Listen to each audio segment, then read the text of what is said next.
the hijab row snowballs in Karnataka. The state government has ordered closure of all colleges and schools. They will be shut for 3 days. Chief Minister Basavaraj Bommai has appealed for peace. Meanwhile, the hearing that was underway in Karnataka High Court has been adjourned until tomorrow. So there are multiple developments that we are tracking in Karnataka. I'm going to toss across now to my colleagues Revati and Neha Hibbale. They are joining us live. Neha, if you can, and of course in your conversation with Revati, update our viewers on all the developments. First on the issue of the closure of schools which you are tracking, and then also of course the updates from the Karnataka High Court, what transpired in court. Over to you, Neha.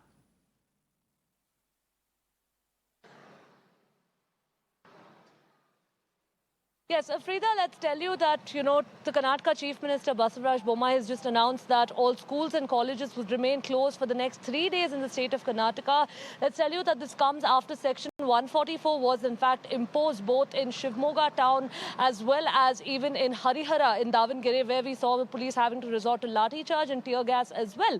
Now, let's tell you that what started as a protest by 8 girl students in one college in Udupi district of Karnataka has today simmered into an absolute controversy spreading across multiple districts of the state. Situation getting rather turbulent in many districts as well. And today, with absolutely no option left, the matter has in fact, reached High Court. And now the Karnataka government also announcing closure of schools and colleges in order to ensure the best interest of students. While of course, the situation still remains tense in many of these districts and police are on their toes right now.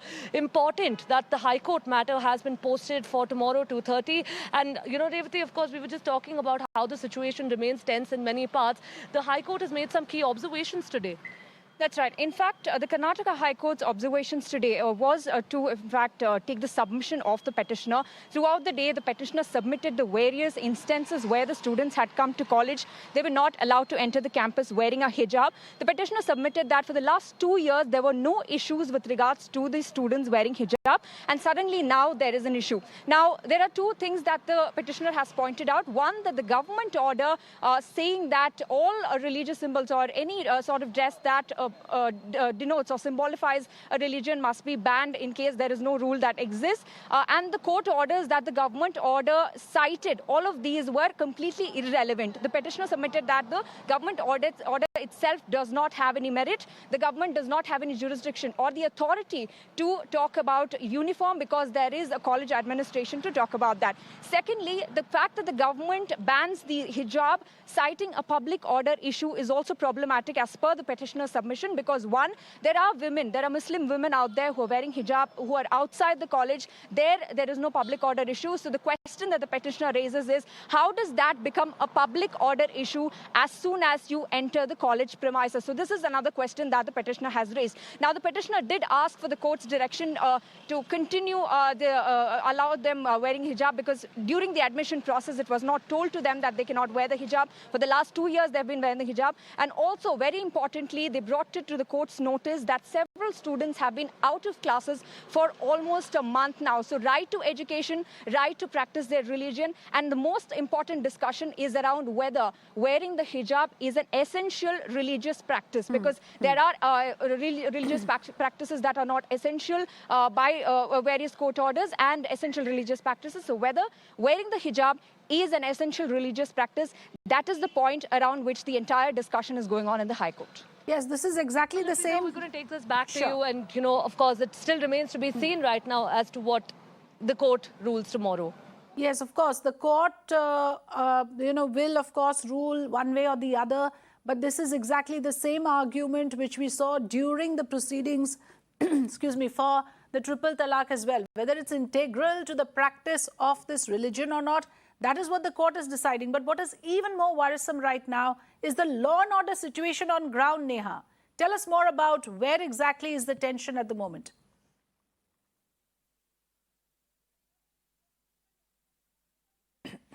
Well, yes, Afrida, it's important to note that, once the protest started of the students in the hijabs, it just started with a few colleges seeing students, boys in saffron shawls turning up. That was, in fact, still curtailed at a college level. But now we're seeing how the entire situation has gone out of control in many districts where, there are violent clashes taking place on college premises between the students in the saffron shawls, between the girls in the hijabs. In fact, one particular incident over here from Mandya district of Karnataka, Frida, where we saw a girl being chased, being harassed by a group of students in saffron shawls simply because she entered the college premises in a hijab.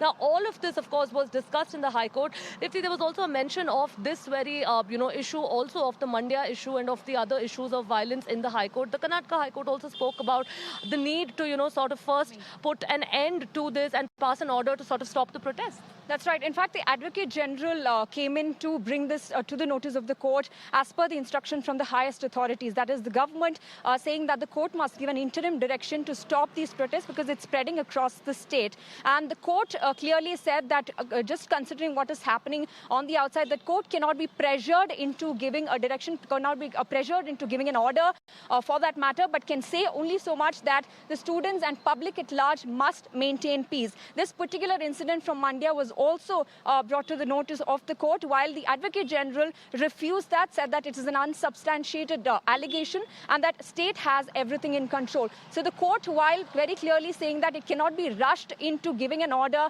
in this particular matter that has larger consequences, very clearly said at this point of time any such protest should come to an halt while the court is currently hearing this matter. Back to you, Afrida. Yes, while you and Revati were talking, we were also looking at those pictures from Mandya, and it is really shocking to see. It has come down to this now. A lady in a hijab is being chased literally by a horde of men. How shameful is this? This has never happened, and this is unprecedented, really, to see this kind of hatred for one community. And in this case, one lone woman is being chased, harassed and hounded. Of course, some individuals came in to control the situation, but look at the number of men out there screaming at her, hounding her. I mean, this could have really taken an ugly turn, but of course things were brought under control. Thanks for joining us, Neha and Revati, with your inputs.